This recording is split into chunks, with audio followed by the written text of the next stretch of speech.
Bago tayo magsimula, huwag kalimutang mag-like at share. Kung nagustuhan ninyo, mag-comment sa ibaba. Maraming salamat, let's go, ituloy na natin ang kwento.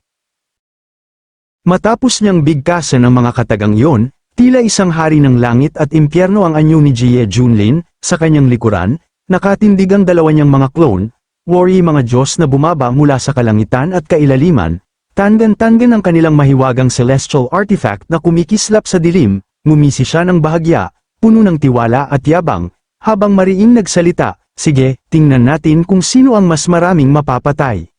Sa sandaling yun, napasinghap ang dalawang clone ni Ye Junlin, saka nagpakawala ng nakakalokong ngisi, puno ng kumpiyansa at kasamaan, sabay-sabay silang sumagot, ang tinig ay parang kulog na nagbabadya ng kapahamakan, siguradong ako ang mananalo.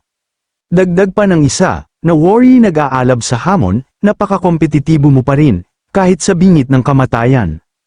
At sa isang iglap, walang pag-aalinlangan na iwinasiwas ni Ye Junlin ang kanyang espada, isang galaw na malinis, mabilis, at walang kapantay, diretso sa mga nilalang mula sa Nether Abyss na nag-anyong hybrid. Bawat hampas ng kanyang espada ay parang kidlat na pumupunit sa kalangitan, pinaira-piraso ang mga kalaban, may panunuya pa siyang wika, paumanhin sa aking paglapastangan sa inyo.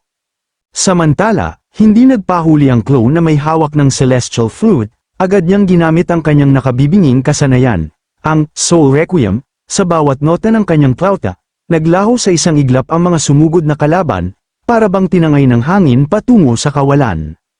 Sa parehong sandali, ang hukbo ng Nether Abyss ay nagsisigawan, habang unti-unting hinihigop ang kanilang enerhiya at katawan ng isang pulang liwanag na nagbabanta ng kamatayan. At doon, sa itaas, lumitaw ang celestial na kabaong, naglalabas ng presensyang nakakatindig balahibo, dinadaganan ang ulo ng dambuhalang berdeng ahas na humihiyaw sa matinding sakit. Isang paimbabaw na palabas, ngunit bakit ganito pa rin pa ng mapang-apang aura, sigaw ng ahas, habang nanginginig ang tinig nito sa takot. Marahang tumayo si Ye Junlin sa ibabaw ng kabaong, saka buong lakas na hinampas ang kanyang paa sa takip nito. Sa isang iglap, bumukas ang kabaong, at mula sa loob ay sumambulat ang nakakahilakbot na pulang enerhiya, tila isang puwersang magdadala sa lahat ng nilalang sa kawalan. Tumawa siya ng mapanunuya, mga langgam, pumasok kayo sa aking kabaong. Isa-isang nahigop ang mga kawal mula sa Nether Abyss, parang alikabok na walang kapangyarihan. Iligtas niyo ako? Ayokong mamatay, sigaw ng isa. Nanay, gusto kong bumalik sa underworld, iyak ng isa pa, at may isa pang nagmamakaawa, commander ng hukbo, ang kaunting lakas mo ay hindi sapat para pabagsakin ako. Sa puntong yon, kumislap ang espada ni Ye Junlin, nababalutan ng gintong enerhiya, buong lakas niya itong inihampas sa halberd ng kalaban, dahilan ng malakas na bugso ng hangin at pressure na yumanig sa paligid, sumigaw si Meng Feng, ang magawang sabay na kontrolin ang dalawang clone at tatlong Immortal Lord level na artifact, tiyak na hindi ka taga Celestial Realm. Ngunit sa halip na sumagot, ngumisi lamang si Ye Junlin, puno ng panunuya ang kanyang ekspresyon, sa isang iglap, nagpakawala siya ng isa pang sword strike, dahilan para umatras si Meng Feng, ang commander ng mga nilalang mula sa Nether Abyss. Tumindig si Ye Junlin sa harap ng nanginginig na si Meng Feng, saka kalmadong nagsalita, hehe, ang lakas ko ay nakadepende sa pinakamataas na hangganan ng kalaban.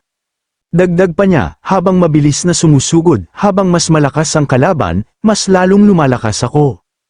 At sa isang iglap, buong lakas niyang inihampas ang espada diretso kay Meng Feng, ang halberd nito ay nahati sa dalawa, at siya'y napa-atres, humihiyaw sa matinding takot at gulat.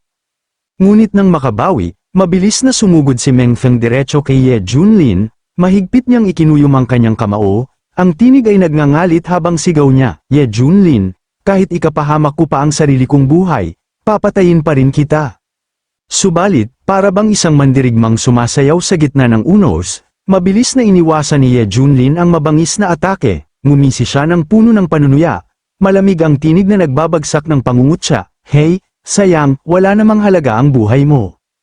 At sa isang iglap, nagpakawala siya ng mapangwasak na sipa, malutong, matindi, at dumagundong, tumama sa leeg ni Meng Feng, nagdulot ng shockwave na yumanig sa paligid, napahiyaw si Meng Feng sa matinding sakit, saka tumilapo ng ilang metro, bumagsak sa lupa, at lumikha ng malalim na hukay.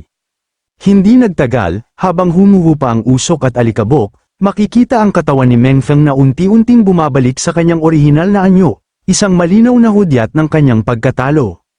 Bahagyang sinipat ni Ye Junlin ang kanyang mga clone na abala sa pakikipaglaban sa hukbo ng Nether Abyss. Nandito na ulit ako, saad niya, malamig ngunit matatag.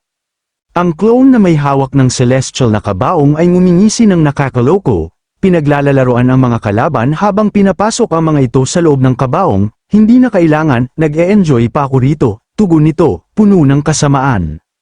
Nang marinig yun, matalim na tinitigan ni Ye Junlin ang kanyang clone, isang titig na nagbabanta ng kapahamakan, sa sindak, nanlamig ang clone, saka mabilis na nag-transform sa mga bolang enerhiya at bumalik sa katawan ng kanyang pinagmulan.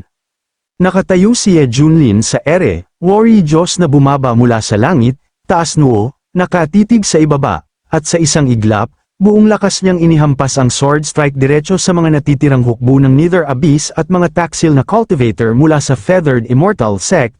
Ang hampas ay naghatid ng pagkawasak, nahati ang mga bundok, sumabog ang kalupaan ng Feathered Immortal Sect, at nagdulot ng matinding kapahamakan. Mula sa lupa, makikita ang mga cultivator ng Feathered Immortal Sect na nakahandusay, namimilipit sa sakit, sugatan at halos wala ng pag-asa. Immortal Ye, maawa kayo. Alam naming nagkamali kami, pagmamakaawa ng isa. Isa pa'y nanginginig sa takot, ako, aalis na ako sa Feathered Immortal Sect, nakikiusap ako kay Immortal Ye. Iligtas niyo ang buhay ko. Sa sandaling yun, nakatayo si Ye Junlin sa ere, nakamasid sa walang malay na commander ng Nether Abyss, matalim ang kanyang tinig, mariin ang bawat kataga, Hoy Meng Feng, palalampasin kita ngayon, bumalik ka sa Underworld at iparating mo ang mensahe ko sa inyong lahi. Hanggat ako, si Ye Junlin, ay nabubuhay, walang sino mang dayuhang lahi ang papayag ang lusubin ng Kunlun Realm. Dagdag pa niya, habang nanginginig si Meng Feng sa takot, at kapag sinubukan ulit ng Underworld race na sumugod dito, gaano man kayo kalayo, tiyak kong wawasakin ko ang inyong angkan. Makaraan ang ilang saglit, mula sa panig ng mga cultivator ng lahi ng tao, makikita ang iba't ibang reaksyon, tulala, gulat, hindi makapaniwala sa nasaksihan. Mag-isang pinuksa ang daan-daang libong true immortal, ang kapangyarihang ito ay di kapanipaniwala, tunay na kahanga-hanga, saad ng isa, habang natutulala. Di nagtagal, nang maliwanagan ang kanilang isipan, ngumisi sila sa kasiyahan, kapag dumating ang mga mananakop mula sa labas, tayo ang dapat unang humarap, paalisan sila, at ipagtanggol ang mga cultivator ng Kunlun, mariing saad ng isang binatang cultivator. Sumang-ayon ng isang babaeng cultivator, mariin ang tinig, ganito kalawak ang pananaw, ganito kadakila ang katwiran, dakila, tunay na napakadakila. Samantala, buong lakas na iniunat ni Zhu Huachen ang kanyang espada sa itaas, at malakas na sinigaw ang mga katagang nag-uumapaw sa tapang, gaano man kalayo, parurusahan sila, kahit gaano kalayo, parurusahan sila.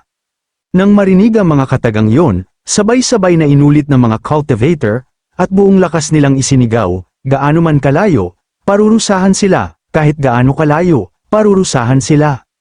Sa puntong ito, makikita si Meng Feng na nanginginig habang nakaupo sa lupa, namimilipit sa sakit mula sa panloob at panlabas na pinsala, mas lumalakas siya kapag humaharap sa malalakas, ang ganitong mapangahas na mga salita.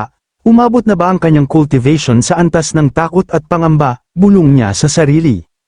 Dagdag pa niya sa kanyang isip, natatakot akong kahit dumating pa ang Underworld Ancestor, isa lang siyang patay na kaluluwa sa ilalim ng talam.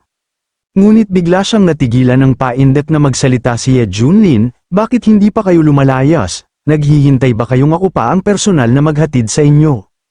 Nang marinig yun, agad na sumagot si Meng Feng, ang mukha'y bakas ang matinding takot, hehe, hindi na, aalis na ako ngayon din.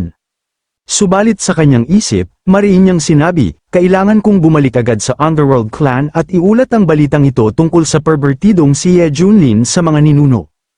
Bigla siyang napalingon nang marinig si Chen Xiao, wala na sa tamang kaisipan, sumasayaw habang paulit-ulit na nagsasabi, hehe, kahit gaano kalayo, tiyak naming parurusahan sila, kahit gaano kalayo, tiyak naming parurusahan sila. Mariin namang sambit ni Feng sa kanyang isip, ay, at kailangan ko ding isama itong nagmamay-ari ng Sun Immortal Body at tuluyang isara ang Stargate Passage. Sa walang pag-aalinlangan, Mabilis niyang hinayla ang baliw na si Chen Xiao upang isama sa Underworld. Habang papasok sila sa Stargate Portal, mariing sinabi ni Ming Feng sa sarili, dahil kung hindi ito maisara, ang masamang Stargate na ito ay kumatok sa aming pintuan, maaaring mabura ang buong Underworld clan. At sa isang iglap, pumasok sila sa Stargate, nagliliwanag sa nakakasilaw na lilang liwanag. Sa loob ng Underworld, makikita sina Ming Feng habang daladala si Chen Xiao. Lumapag sila sa harap ng napakalaking portal, saka lumuhad upang magbigay respeto at ulat sa ninuno. Ninuno, nabigo ang pananakop namin sa Kunlun Realm, may isang cultivator na nagngangalang Ye Junlin na may halimaw na lakas, mag-isa niyang pinuksa ang halos 1,000,000 hukbo ng aming Netherworld clan. Nang marinig ito, walang awa na nagpakawala ng atake ang ninuno ng Abyss clan kay Ming Feng, dahilan upang siya'y tumilapo ng ilang metro, walang kwenta. Napakakatawa at katawa-tawang palusot, sigaw ng ninuno. Dagdag pa nito, habang makikita ang libu-libong nilalang mula sa lahi ng Nether Abyss, sapat na, kritikal ngayon ang panahon para sa paglawak ng panlabas na koalisyon. Dahil sarado na ang Stargate, pabayaan mo na yun.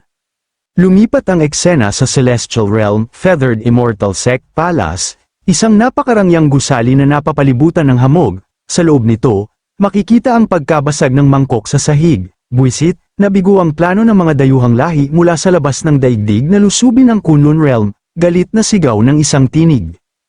At dito, lumitaw si Yu Huasheng, ang nagtatag at patriarka ng Feathered Immortal Sect, isang makapangyarihang Immortal Venerable, mahigpit niyang ikinuyom ang kanyang kamao sa galit habang mariing nagsalita, i-activate ko ngayon ang aking spiritual imprint at bababa sa mortal na mundo upang mag-imbestiga.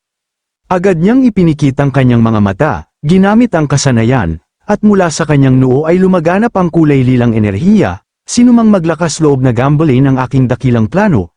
Ngunit bago pa niya matapos ang mga kataga, bigla niyang ibinuka ang kanyang mga mata, matalim ang kanyang titig, nagliliwanag sa kulay lila, puno ng bigat at inis, mariin niyang sinabi, sinusumpa ko na, ipaparanas ko sa kanya ang masahol pa kaysa sa kamatayan.